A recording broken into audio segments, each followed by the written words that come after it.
All of this might scare you, but I promise it's very easy. So, you know, this is what you're dealing with just before you start. But it's fine. It's fine. It's worth it.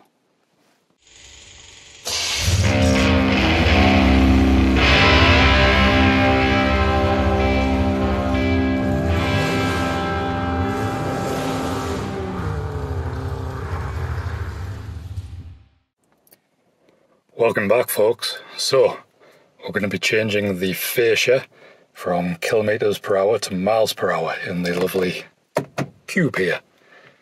Notice the Opal looking on, wanting for work. So there's a few things that we need to keep an eye out for here. We're going to be removing the ashtray to gain access, which is quite simply just push that flap down, it'll pull out. There's a couple of screws in there that I'll show you in a minute we need to remove. We're going to be removing this panel here, and I'll show you how to do that in a minute. And then we're just going to be unscrewing the fascia, pulling all this forward. Job's a good one. You'll see behind the ashtray there's a screw on either side here that's holding the fascia in. So we're just going to remove those. Obviously I've unscrewed these. We can pop them out, plop them down in the ashtray so we don't lose them. And then the fascia should, there we go, be nice and loose.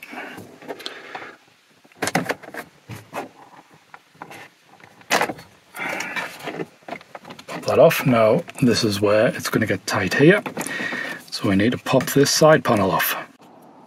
So in order to get this side panel off, we need to look down here. And this is your OBD 2-port and fuse box. So we're just looking at that, and then if we take a gander up, a look inside, you should hopefully see a couple of grey tabs up there. Basically they press in and this all pops off. And once you've pressed those tabs in, if you can get something jimmied around this side while doing that, that allows you to just pick this out. Now be careful, because obviously the switches are all got wires on the back, so everything's going to be a little bit tight. So, you know, just let it come gently, let it dangle. As long as we get access basically to these screws here to get the Speedo cluster out, that's the main thing. So the next thing is we're going to drop the steering wheel. We'll pull lever there. And then just push it down, out the way. We just have to push that lever back in, like that.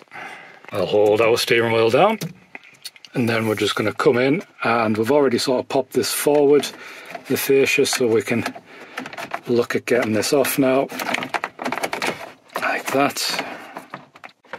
And again, we're just looking to get everything off the best we can. I'm going to need to unscrew that little screw now so all this can come off.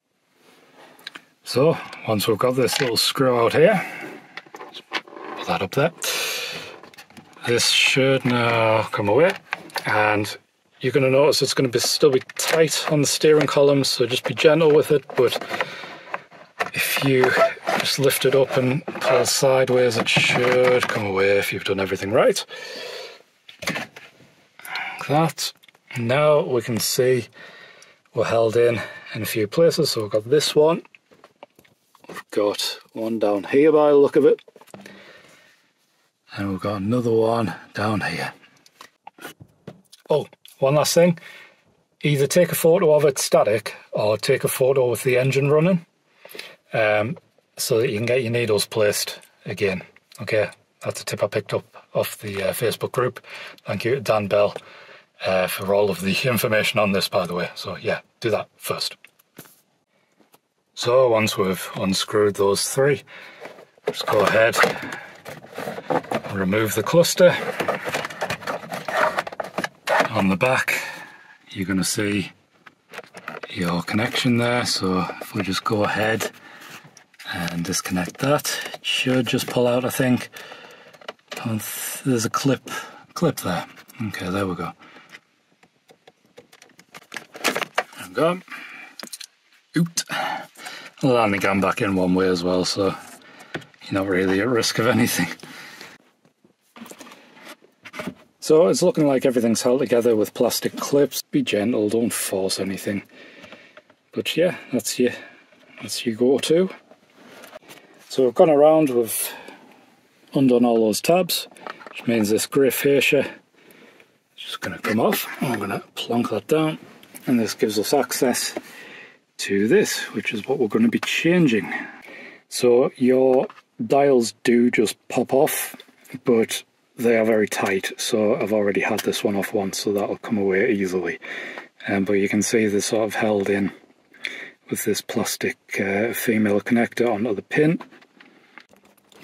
So once we've got the dials pried off there, we can come in and just start to work our way around, just popping this off as we go. It might be a bit tight in areas because I'd left those little black washers on accidentally, the little spring clips, so don't lose them. That's my bad. Let's have them popped off. And that one's disappeared, wonderful. And there we go, should just lift off. And then we put our fresh one on. So we've got this lovely little Lockwood one to put on. You can either get them off their website or the Evil Bay, which is where I got mine. Same price, same difference, same company, all good. Now, please note at this point, yes, it is going to change your readout to miles per hour, and you've got the kilometers per hour. Also note to get the correct one. For example, this matches the one that I've removed. If you've got like a CVT or something like that, you'll need to get a different one. Mine's the overdrive model, so I went for that. Now, the other thing that is worth noting is it's not going to change your readout to be miles travelled. It's still going to be in kilometres, so bear that in mind. If you are that pedantic about it and you want to change that, I'm pretty sure it's like a module either in here or behind there somewhere. I haven't read that much into it because I don't care about it. Let me know in the comments how involved it is, and I might change mine if it's not too bad. So I'm going to button all of this back together, put these little clips in, put the dials back on, and then we are good to go. Quick word to the wise folks, when you take these little plastic clips off, put them somewhere safe. I've already lost one. Doesn't matter, but you know, they hold the fascia in properly. You'll not notice once the dials are on that one's missing. I'll replace it eventually, which is to rhyme with never. But yeah, try and get your dials back in place, roughly to where they were, and you should be good to go.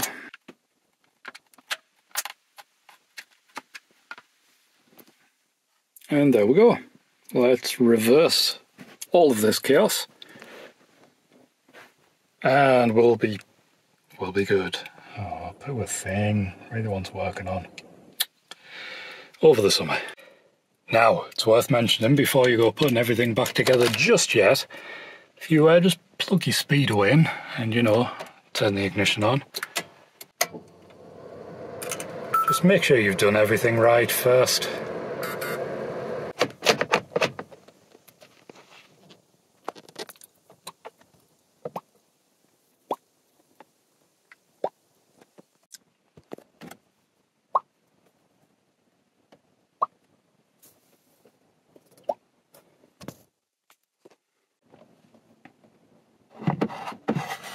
Try and get that lip underneath the Speedo cluster as you slide it along. Be tight, just be gentle with it, like that, and then that'll fit in properly. And then don't forget that screw in there. Bosh. Clip in place. Little love tap. And then screws. Screws.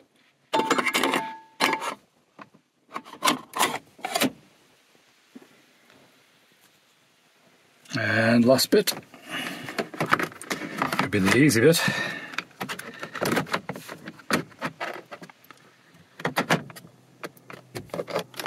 that back in, like so. And just like that, it's back together. And you know, just make sure everything works.